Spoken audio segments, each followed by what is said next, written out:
यहाँ पे एक जलसा इनका किया गया है जिसमें उमैर आशिक साहब हमारे यहाँ से तहसील मेयर के तहसील चेयरमैन के कैंडिडेट हैं।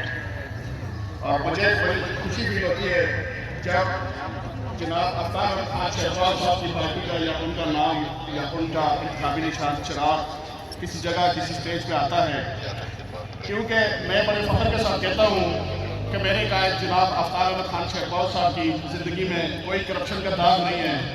जैसे स्टेट सेक्रेटरी साहब ने फरमाया कि पहले शहीद जमहूरियत जनाब हयात मोहम्मद खान शहबाज साहब की पार्टी है, जिनके नक्शे कदम में चलते हुए अफ्ताब अहमद खान शहबाज साहब ने इस पार्टी की बुनियाद रखी। और सूबा सरहद यानी कि सूबा खैबर पख्तूनख्वा जिसमें हम हजारेवाल इलाका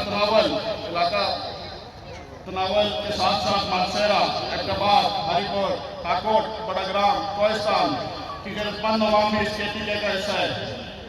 जैसे कि पिछले दौर में खैबर पख्तूनख्वा का नाम तब्दील किया गया, जिसमें सूबा सरहद से खैबर पख्तूनख्वा किया गया। हमारे कायद ने हमारे लिए बहुत कुर्बानियाँ दी। हमारे कायद में तजवीज़ पेश की कि हज़ारा पख्तूनख्वा रखा जाए, लेकिन हज़ारा के कुछ सियासतदानों ने इस बात की मुखालफत करते हुए ये बात ना मनवाई।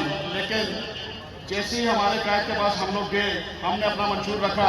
हमारे पार्टी के मंशूर में नए सूबों की अगर बात की जाए तो हमारे पार्टी का मंशूर है कि नए सूबों की इंशाल्लाह हमारी की जाएगी।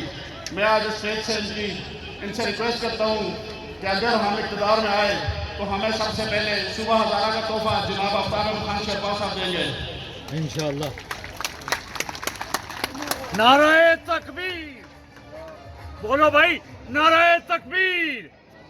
आफ्ताब खान शेर पाओ। फिर उसके बाद अगर हुकूमत में बात की जाए, जनाब इमरान खान साहब ने तो कहा था मैं 1 करोड़ नौकरियां दूंगा, 50 लाख घर दूंगा, लेकिन उसने 1 करोड़ नौकरियों के बजाय देने के बजाय 10 लाख लोग नौकरियों से बेदखल कर दिए हैं, घरों से बेदखल हो गए हैं, गरीब को गरीब तर कर दिया है। आज आटे की कीमत कहाँ पे, घी की कीमत कहाँ पे, चीनी की कीमत कहाँ पर है। अगर उनसे महंगाई की बात की जाए, उनके लीडरों से महंगाई की बात की जाए तो वो कहते हैं कि महंगाई तो पूरी दुनिया पे है। अगर महंगाई पूरी दुनिया पे है लेकिन लोगों की कुव्वत खरीद से बाहर है, बाकी दुनिया पे कुव्वत खरीद तो मौजूद है। फिर उसके बाद अगर किसी और बात पर हम आते हैं, ना इस हुकूमत के पास कोई विजन है, ना कोई सोच है।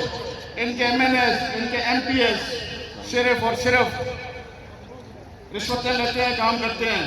हमारे यहाँ पे अगर MPS MNS की बात की जाए, उन्होंने पिछले 4 साल में कुछ ना किया, लेकिन जैसे उमैर आशिक का इलेक्शन अनाउंस हुआ, हमने इसको कैंडिडेट उतारा, तो उसके बाद अगर आप नजर दुखवाएं तो सड़कों का काम लग गए, गलियों के काम लग गए, जगह जगह खंभे गिराने शुरू कर दिए इन्होंने, क्योंकि इनको यही डर है एक गरीब आदमी ना जीत के आ जाए।